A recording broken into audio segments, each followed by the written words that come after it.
Ronakum billahil ghurur. Kamu jangan tertipu dengan kehidupan dunia. Makanya saya itu orang yang paling fanatik sujud. Soalnya kalau suwun jenengan sing sujud. Wes sujud salat 5 waktu lah nikmati. Karena sekali kamu terbiasa mensifati dunia ini penting, nanti kamu akan lupa mensifati akhirat itu penting. Dan itu awal kamu tergelincir dari ansawa isabil, dari jalan yang benar. Makanya tadi pepatahnya orang sufi apa? An-nasu niyamun wa idza matu indah. Manusia itu tidur, kalau mati baru. Terus contoh kedua begini. Kenapa Allah begitu murka ketika orang tidak mengerti hak-haknya Allah? Bukan karena Allah anarkis atau keras, tidak. Memang secara akal pasti begitu. Saya sampai tak beda ini. Ya contoh gampang-gampang saja, tak wari logika. Kalau ada orang buta lewat kemudian nabrak tembok, karena apa dia? Karena buta kan? Buta itu maknanya apa? Tidak tahu. Akibat tidak tahu, nabrak tembok. Ya kan? Karena tidak karena tidak tahu nabrak tembok, karena tidak tahu terjatuh di sungai, karena tidak tahu terjatuh di jurang. Sekarang juga sama. Orang karena tidak tahu pentingnya agama, tidak tahu pentingnya Allah, kemudian dia fokus ke duniawi. Akhirnya ya nabrak tembok. Natijanya sama enggak? Saya ulang lagi ya. Orang buta karena tidak tahu nabrak tembok. Orang fokus untuk perempuan cantik atau melihat apa, kemudian dia tidak tahu depannya juga nabrak. Untuk menjadi nabrak itu syaratnya tidak tahu apa tahu?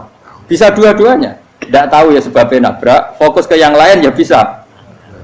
Maka tidak tahu ya sebab nabrak, fokus ke yang lain juga sebab. Nah mata kita, hati kita ini sudah dipenuhi hal-hal yang tidak penting, sehingga kita lupa dari hal yang penting. Kayak tadi kita mau minum kopi saja, fokus sampai meninggalkan anak main sampai jatuh. Berarti minum kopi sebenarnya tidak satu kebodohan, tapi ketika membiarkan anak kecil jatuh itu adalah kebodohan. Sebetulnya makan menikmati dunia itu tidak kebodohan, tapi ketika Anda melupakan Allah itu menjadi satu apa? Kebodohan. Ini disebut kamu jangan terlena oleh kehidupan apa? Dunia. Nah kenapa terlena? Itu kakean delok. Mulane Nabi itu ora tau delok dunia. Nabi, saya ini tak latih gitu di wali, tapi mukadimah. Kulon itu belum pernah delok. Saya pernah punya kakak wakil bupati, punya teman gubernur banyak tuh. Kalau dulu susu rawani, mereka khawatir seneng. Nabi itu pernah, Nabi itu yang manusia pernah lewat itu. Kemudian tonggo-tonggonya Nabi kebetulan pas pulang bawa unta-unta banyak. Itu Nabi melihat mungkin 0, sekian detik. Itu dilori pengiran. La tamuddanna ainaika ila ma matta'ana bihi azwajan minhum zahratal hayatid. Jadi misalnya kayak rogen misalnya bila wong numpak alpat pejabat ono sing bukakno. Enak aja nak jadi wong ngene iki. Kalimat itu direkam oleh Allah bahwa Mustafa pernah ngomong enake jadi wong iku numpak alpat ono sing bukakno. Tapi kan tetap kirim.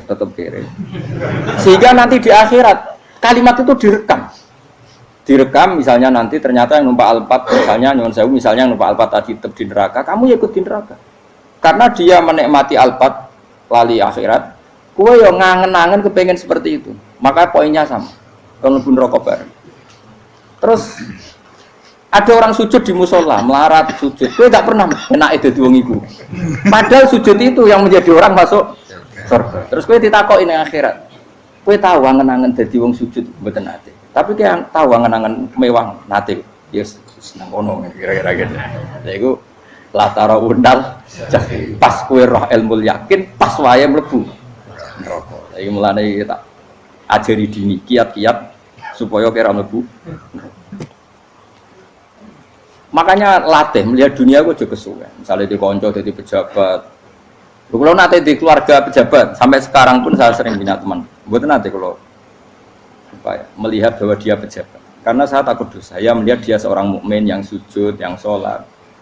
Saya bodoh sekali kalau melihat dia pejabat. Karena itu tidak ada artinya di akhirat. Saya sampai sekarang yang saya melihat presiden orang yang mukmin, sehingga saya harus hormat. Saya melihat bupati orang yang mukmin, sehingga saya harus hormat. Melihat sampean ini wong sing mukmin, malah gue jalalan barang ini sudah mukmin plus. Jadi rasa tiga kartu pinter gue jalalan. Jalalan budul bisa gaya bisa. Budul lu rano mana nih? Oh, anu gak angger wong iso maca kitab apa? Gundul. Jos lah. Jadi saya ulang lagi ya. Makanya saya itu nanti kalau sampean alim sudah kayak saya, itu pasti nggak bisa nggak kagum sama sahabat. Sahabat itu, apalagi Rasulullah ya tentu. Sahabat dulu aja yang gampang ditiru. Sayyidina Umar ketika ditusuk oleh siapa? Abu Lu'lu' siapa? Al-Majusi. Abu Lu'lu' itu seorang Majusi. Dan Umar itu orang pendendam. Dia orang pendendam. Tapi tentu karena dia orang baik, ya pendendamnya hal-hal yang baik. Coba kalau kamu ditusuk orang itu dendam nggak? Kira-kira sebagai manusia kan dendam. Itu tanyanya begini sama yang ya taruh sekarang orang dekatnya. Yang bunuh saya tadi siapa? Oh itu Abu Lu'lu' Al-Majusi, Hulamul Muhirah. Dia budaknya Muhirah. Majusi, iya ya Umar. Dia sudah mau mati. Itu ngetikan gini, sama siapa otaknya? Alhamdulillahilladzi lam yaj'al maniyati biyadi rajulin sajadalaka sajdah yuhajuni biha yaumal qiyamah. Ya Allah, terima kasih sekali ya Allah. Engkau mentakdirkan saya dibunuh oleh orang yang enggak pernah sujud. Kalau saja dia pernah sujud, maka dia berhak menuntut saya dengan sujudnya untuk masuk surga. Artinya gini, kalau dia ditusuk orang yang pernah sujud, misalnya Sayyidina Umar kok ditusuk oleh Ruhin, kemudian Umar masuk Ruhin masuk neraka, aku tetap pedih Gusti. Isowai sujudnya dia menjadikan nggak berhak masuk neraka. Artinya Umar sangat hormatnya pada sujud itu dia nggak berani. Jadi kira-kira kok Umar sujud kue, aku kira-kira rawani masuk anak kue mlebu neraka. Piye-piye di kekuatan sujud yang mempotensikan tetap dia masuk surga. Makanya dia seneng, dedame kesampaian. Syukur lah langsung mateni aku ora tau sujud. Jadi tak patut nang neraka langsung bludeng ngene kira-kira gitu. Saking hormatnya ambek sing jenenge sujud. Tapi kita sekarang enggak rawong ning musala sujud. Ya jeneng wong nganggur. Otak kita ini sudah PKI lah kamu. PKI halus. PKI yang tanpa kartu, paham?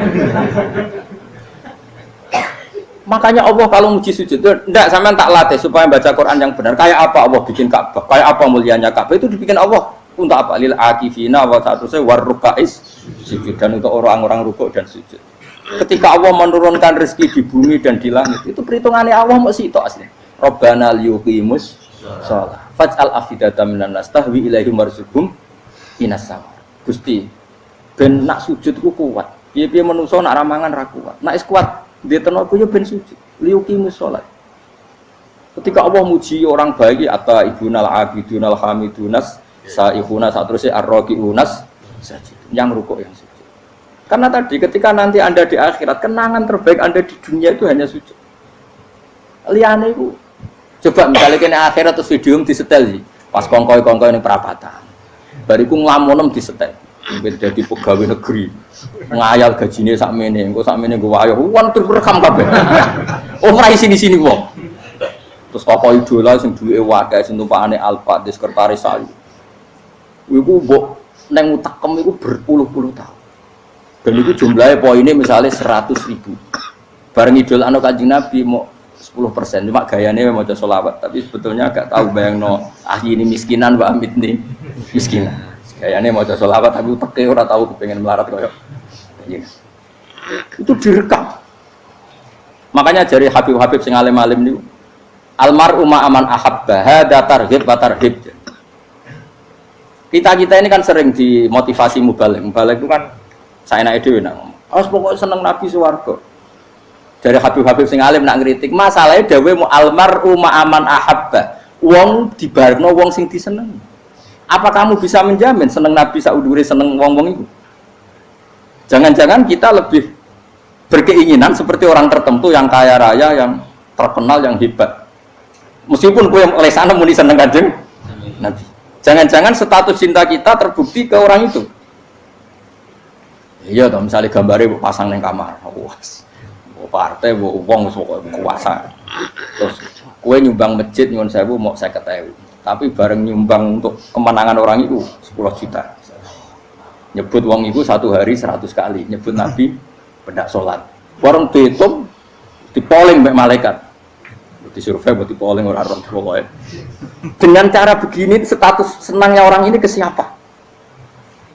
Ya, ono pengajian sholawatan nyumbang 50.000. Nanggo pemenangan 1 juta. Diundang hayya ala sholah mlaku ngenteni komat. Tapi nak diundang acara kampanye teko ngarep sedurunge 2 jam. Dari sekian di polling, terus kadar cintamu ke siapa coba? Dari sekian indikator misal cara polling. Jangan-jangan diputuskan lebih seneng ke itu. Ya sudah almarhum aman.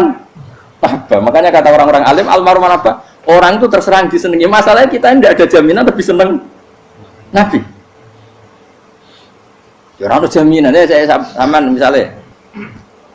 Hitung dhewe-dhewe ora usah meneng terus kok wedi dosa wis kadung dosa iku wis kadung. Makanya Sufyan Ats-Tsauri itu dadi wali ku mangsa mergo ibadah akeh mboten. Sufyan Ats-Tsauri gurunya Imam Syafi'i. Dadi wali ku sederhana. Sama tak ceritane orang-orang jadi wali dengan cara yang sederhana. Tapi kan niru copy paste ya, artinya ora apa ya, KW lah. Kalau niru enggak apa-apa tapi KW kebaikan. Sufyan Ats-Tsauri itu ditanya, "Kenapa kamu sedekat itu sama Allah dan Anda keramat?" Jadi resepnya begini, Pak. Saya itu belum pernah ke masjid nunggu adzan. Paling enggak setengah jam, 1 jam sebelum adzan itu saya sudah ada ke masjid. Ditanya, "Kenapa begitu?" Ketoke kok kawula sing elek, moroe ngenteni dicelup. Wis ngerti nak wayahe yak ngono iku Allah nyelup. Misale saya punya cah dalem atau saya punya karyawan, tiap jam 8 itu buka toko. Nah, bayangno itu juga. Saya punya karyawan tiap jam 8 tugasnya buka. Selalu buka tokonya ngenteni tak panggil. Rohen, toko buka, siap. Tapi besok yang ngono lagi, wis jam 8 buka, siap. Tiap hari gitu, kira-kira kendaraan karyawanku goblok apa sopan? Kira-kira enggak jawab ya? Goblok kritik jauh. Nah, Sufyan Ats-Tsauri tidak mau gitu. Wis ngerti nek Allah yang ngono wayahe manggil. Dadi ya kerja malu wis ning kono. Dadi nek Allah hayya ala sholah pun Gusti. Hayya ala sholah pun penting mriki. Iku sudah dadi wali. Oh, itu saya buat tiru tapi KW lho, enggak masalah, tapi ini kan resep napa? Lho mangkel lo gak kira-kira. Ono karyawan tiap jam 8 kon buka toko. Selalu marane ngenteni di panggil. Jadi wali dulu tuh punya cara muamalah sama Allah tuh luar biasa. Ya ora usah mbok tiru terus kemen dadi wali wis ra iso kadung salah. Biasa wae. Aku lah nganti saiki ya biasa wae. Aku mau masjid ngenteni mekumat ya biasa wae. Tapi aku kan iso dadi wali lewat jalur liya lah aku ya. Jalurku kan akeh. Mulang ya mari wali, sabar ning coba ya mari wali. Jane ana jalur fikir ya mari wali kan. Tapi kan loro, fikir loro. Jadi Imam Adil ya wali, di bojo judes itu wali, masyhur. Ana wali ku barokah di bojo judes. Iku ya jalur dadi wali. Wah lebih ngeri lagi. Ngeri tenan nganti akhirat dijak wedi. Jadi anak jote wae kan. Para suami takut istri silakan baris sing wis baris sing wedok. Pak rene lho tetep mororo.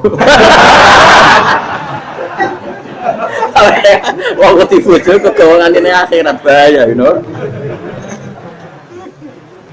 Yes. Bahaya wedi bojo nganti kegawan apa? Teng akhirat. Masyhur jadi cerita-cerita wali wis. Biasa ulang lagi ya. Latih, meskipun dari kecil latih. Makanya kamu tahu kenapa Quran itu kalau ngendikan sujud kayak gitu spesial. Balillah fa'bud wa kum minas syakirin. Jadi meskipun kita di dunia umumnya orang saya makan, saya minum. Saya juga punya istri, punya keluarga, punya apa. Tapi saya belum pernah melihat anak saya itu sebagai anak saya. Saya kalau melihat anak saya ini teman sujud saya, nanti yang meneruskan sujud saya. Saya tenan kulon bolak-balik ditanya istri saya dan agak-agak marah. Gus Pak, kenapa kamu hormat sama anak sampai gitu? Kalau nanti manja gimana? Kalau terlalu manja, saya bilang itu udah anak saya. Itu nanti yang meneruskan sujud saya, meneruskan rukuk saya. Saya nanti pasti mati dan saya butuh di bumi selalu ada yang sujud sama Allah. Dan itu yang paling dalam otoritas saya itu anak saya. Orang lain itu enggak dalam otoritas saya. Jika kita melihat anak itu ini penerus sujud saya, penerus rukuk saya. Kita enggak sudah duniawi sekali. Rumah tanah anak tua ben di rumah. Kapitalistik. PKI lah pikirannya yang ngono, Cina yang ngono. Mau fasek-fasek neng dalan yang ngono, kowe nggawa jalalan ngalor itu percaya ngono. Jadi dulu itu kalau para nabi donga fahab li milladun kawaliya yarithuni wa yarithu min ali Yakub, seorang turunan yang meneruskan tradisi sujud, tradisi.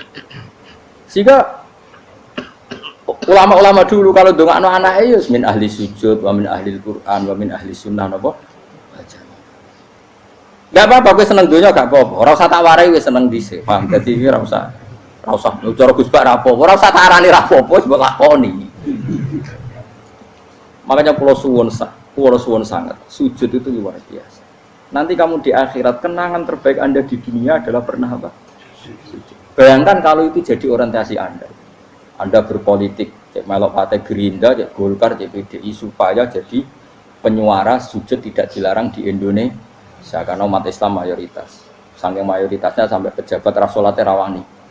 Beberapa pejabat rasolat bakal dipilih. Itu berarti kamu berpolitik niat bikin satu pressure supaya standar orang benar adalah sing nopo sujud itu ya benar. Kok yang kaya kerja biar bisa beli tanah untuk masjid, yang orang miskin ikut menopang supaya masjid itu berdiri. Semuanya orientasinya menuju apa? Sujud. Jadi tidak sujud itu harus jadi wong khusuk sing goblok terus sujud terus. Tahu-tahu negara dikuasai komunis misalnya, terus akhirnya sujud gila. Termasuk menciptakan satu suasana Islami di negara ini juga berarti menciptakan keberlangsungan sujud. Karena dengan suasana Islami berarti sujud tidak dilarang, bahkan dianjurkan dan sebagainya. Ini penting saya katakan karena kalau tidak diingatkan ruwet. Nabi itu pernah punya anak dalam. Anak dalam itu setelah mau boyong cara santri itu ditanya, kamu minta apa sama saya? Ya Rasulullah kasih waktu 1-2 hari mau saya pikir. Karena yang menanyakan orang yang Sayyidul Awwalin wal Akhirin setelah sekian 2 hari, minta apa kamu? Jalur Anda gak tanggung-tanggung. As'aluka murafaqataka fil jannah. Saya minta jadi temanmu di surga. Oh Nabi kaget tuh. Kok kalian diwarai wong? Mboten tersimpan. Kok Nabi diwarai wong ndak ada ya. Terus kenapa kamu minta itu? Kata tadi, kalau saya minta dunia itu nanti zailah. Dunia itu pasti hilang, faniyah pasti hilang. Maka yang abadi adalah saya jadi temanmu di surga. Tapi apa kata Rasulullah Jabe? Fa'inni ala nafsika bikasrotis sujud. Ya sudah kamu bantu saya, kamu memperbanyak sujud. Kayak apa? Nabi pun mintanya fa'inni ala nafsika bikasrotis sujud. Saya bantu untuk menolong diri kamu, kamu memperbanyak apa? Sujud.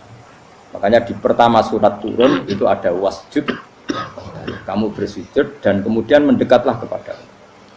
Tapi sekarang enggak. Karena kita kena hijab duniawi, mitra penting, semuanya penting dan semuanya penting itu makna di hati kamu adalah khadun. Bahkan ngidolakno kiai perkara khadun nafsu, kowe nak dadi kiai gede. Wah, teko ditolak Al-Badru. Wale napu pidato MC ne muni Saiful Fadilah wal Karomah, mbah sauni-unine MC.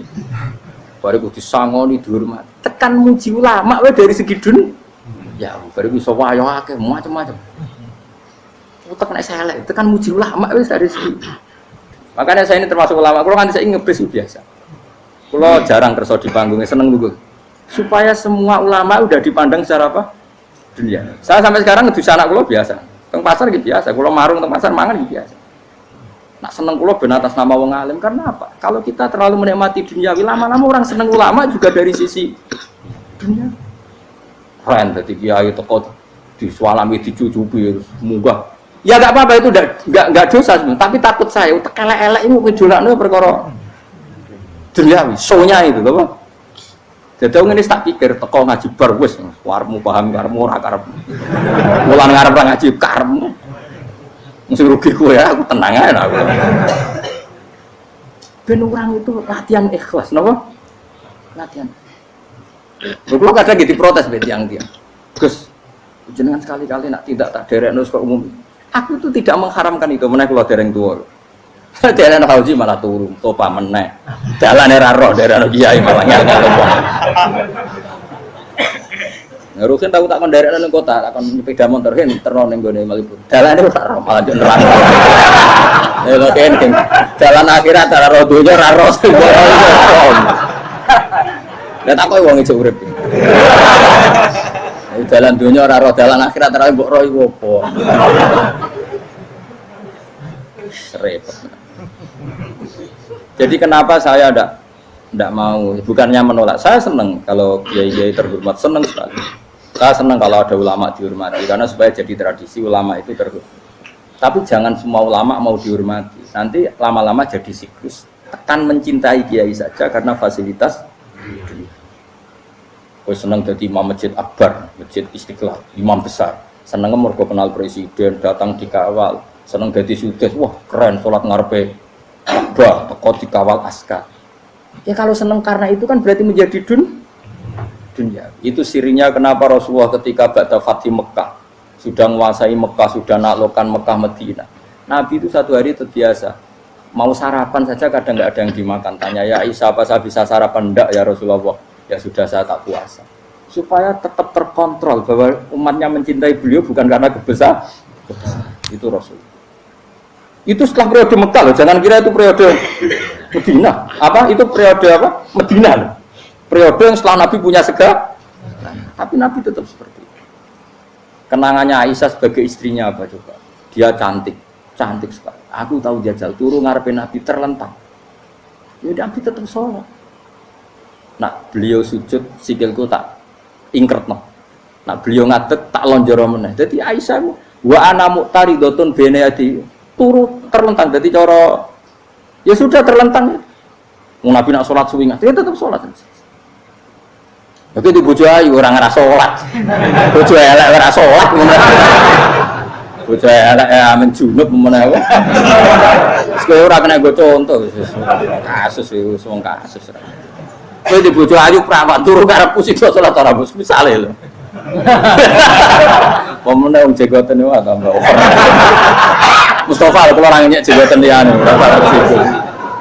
Mergo nang nyek wong akeh dosa, nang nyek wong sitok ora. Misale dosa tak hitung mau ke sore. Aku nyek dosa sitok, mulang ganjarane 10, cek susu piro? Cek surplus orang dagang cek. Cek badi. Iku ana adene ra ikhlas. Ora ra ikhlas aku yo ra ikhlas ilmuku, malah lara. Malah neraka ping 13 sebenarnya. Makanya ini dipikir ya, saya ulang lagi, harus dipikir secara matang-matang bahwa kita tidak boleh terlena oleh kehidupan dunia. Menjadi bodoh kan Anda minum teh, kemudian anak Anda jatuh di pinggir Anda. Paham? Nah, sekarang menyangkut mukjizat. Ini masih tentang ayat ini, nanti sampean tahu logikanya. Tak beda, tidak jawab satu-satu aja. Karena iman sarannya harus tahu. Fa'lam itu tak tahu. Fa'lam annahu la ilaha. Ketika sekarang telur, saya memberitahu misalnya, telur ini udah dipitik, cara kowe mungkin tor. Ayo jawab satu-satu. Mungkin kan? Tapi pertanyaannya, saat telur menjadi pitik kemudian mungkin, dan ayam ini bisa terbang, bisa selingkuh, bisa punya anak turun, itu menjadi mungkin itu kan kamu pun tidak ikut menciptakan. Ikut gak kamu menciptakan telur menjadi ayam? Tidak kan? Kan di luar kudrah kamu, di luar kemampuan kamu. Tapi kamu bilang itu mungkin. Ada onta yang buting, yang sudah hamil sudah. Kamu bilang nanti onta ini mau punya anak dan anaknya nanti bisa jalan seperti induknya. Kamu katakan apa? Mungkin. Tapi saat Anda katakan mungkin, Anda ikut menciptakan enggak? Enggak kan? Tetap itu kudrahnya Allah. Tetap itu.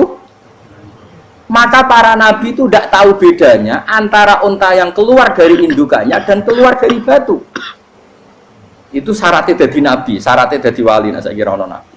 Makanya Nabi Soleh ditakoki, bukti nak kudrah pangeran ubi. Lah kamu minta apa kata Nabi Soleh? Silahkan ada unta keluar dari batu itu. Nabi Soleh bisa. Ya tenan terus unta keluar dari batu. Terus kaumnya gawok. Wah kok hebat tenan unta metu kok batu. Jare Nabi Soleh, ya padha karo unta lahir kok indukane. Bedane apa? Ya beda. Lah bedane apa? Metu kok watu kok ora melok gawe. Metu kok indukane ya ora melok gawe. Bedane apa? Tapi tekemu kena hijab, ngono iku ana bedane. Cara nabi-nabi ora roh bedane. Lah kula termasuk warasatul anbiya ya ora roh bedane cara. Waras utek kula niku waras. Lho lha yo misale kowe cara iman seperti itu yakin dadi wali. Wes amatir-amatir lah, wali swasta lah, pokoke wis dadi wali. Jadi manusia itu lucu, sesuatu yang dia pun tidak bisa, iku sok bedakno. Kalau telur menjadi ayam mungkin.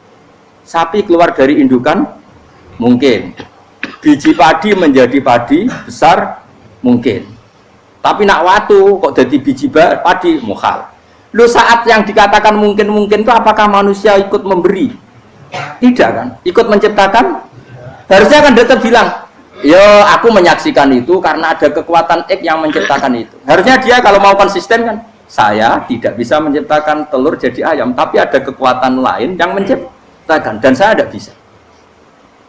Jadi telur keluar dari ayam ya kita tidak bisa menciptakan, sapi keluar dari induan ya kita tidak bisa menciptakan, termasuk untanya Nabi Soleh yang keluar dari batu besar kita. Makanya semua Nabi itu tidak tahu bedanya, itu bedanya Nabi sama enggak Nabi. Makanya Nabi itu tenang ya, masyhur.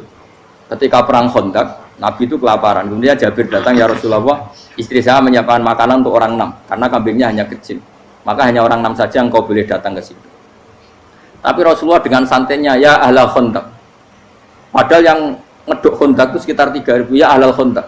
Halumu ilayya, ayo ke Jabir, karena Jabir sona atau aman, bikin makanan untuk kalian. Itu 3.000 orang. Wah, Jabir dimaki-maki sama, sudah bilang untuk orang 6 Nabi, ya apa-apaan orang banyak, itu mesti tidak cukup, kita mana. Nabi santai, bilang ke istri kamu, Jabir jangan buka makanan itu kecuali saya. Ya, makanya Nabi matur untuk pengiran, Gusti ini cukupkan untuk orang banyak. Sama Allah di ACC ya terus cukup. Karena bagi Nabi tahu betul. Sekarang ketika beras menjadi beras, apa dalam kudrah kamu, dalam kemampuan kamu? Enggak kan? Ketika sistem tubuh kita makan kemudian jadi kenyang, apa dalam kemampuan kamu? Kue muni mangan maknane sego bolebokno mulut, terus kue darani punya kemampuan makan. Apa setelah itu kamu mengendalikan sistem saraf kita, sistem urat kita? Enggak kan?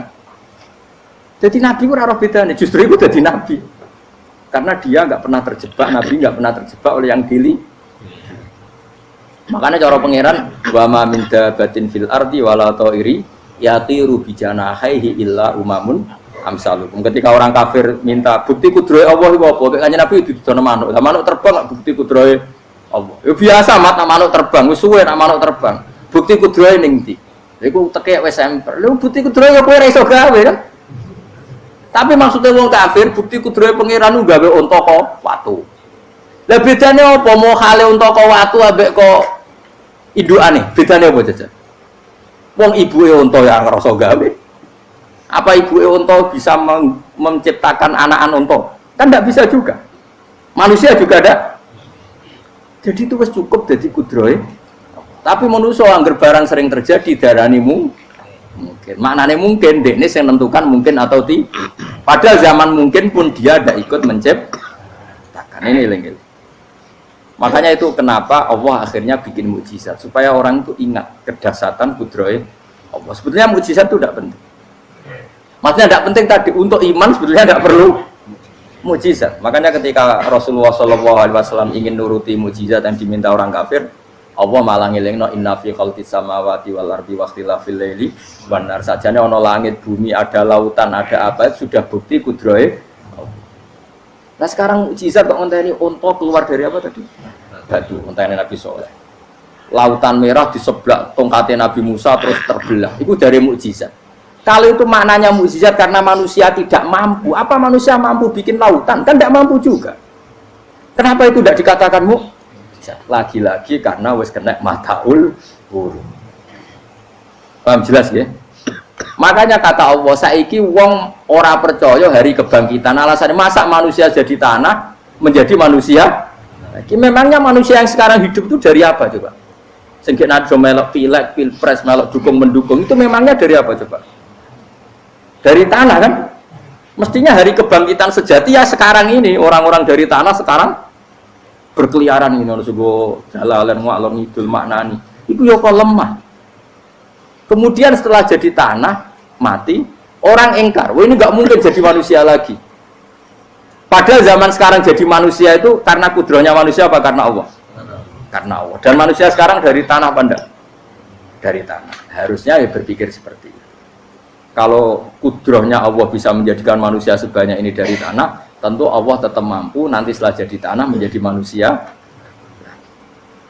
Itu malah kula nu wedi urip nggih wedi tenan. Karena tadi dari hidup menjadi tidak tahu. Annasamun wa idza matu tidak tahu. Kita semua hanya tidur, setelah mati baru karena baru tersadar. Makanya analogi itu penting, kias itu penting. Ya saya beri contoh berkali-kali, saya menyontohkan.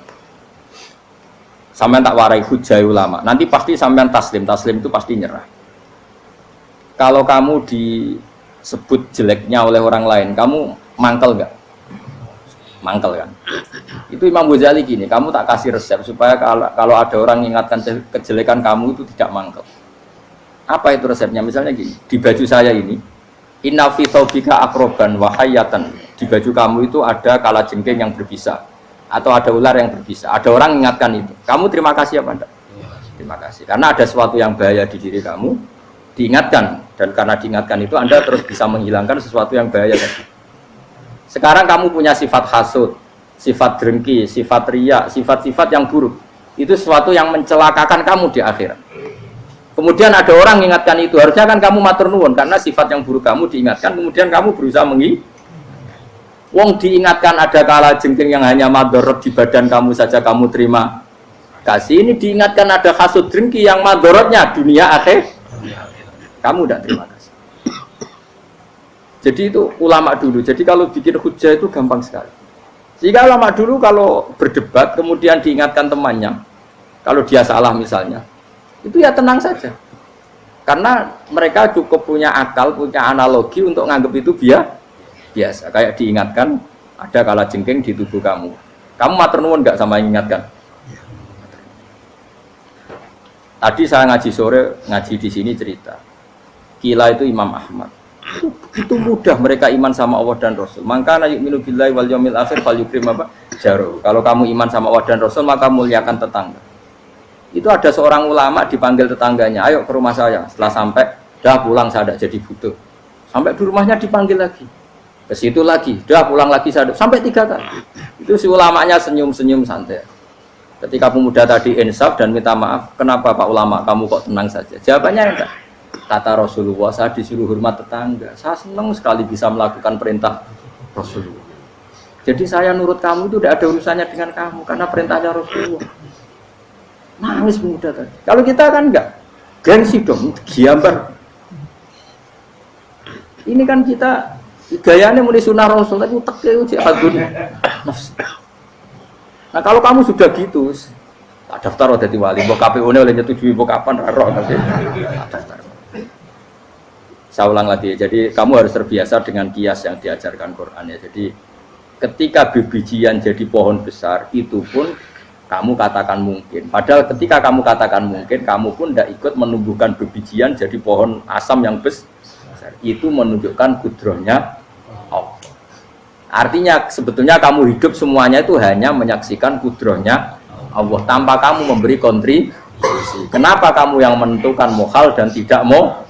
Harusnya mau taslim menyerahkan diri nak kabeh mau nyakseni kekuasaane Allah. Itu sing dimaksud Quran apa ya tanazzalul amru bainahunna lita'lamu annallaha ala kulli syai'in qadir wa annallaha qad ahata bi kulli syai'in ilma. Alam raya dibikin variasi kayak gini mau tujuannya Allah supaya kalian menyaksikan kemampuannya. Boleh jelas ya. Makanya ketika pangeran ketika bumi yang sudah mati tak hidupkan dengan hujan, begitulah kadzalikan nusyur. Ya kira-kira seperti itu proses sesuatu yang mati menjadi hidup lagi.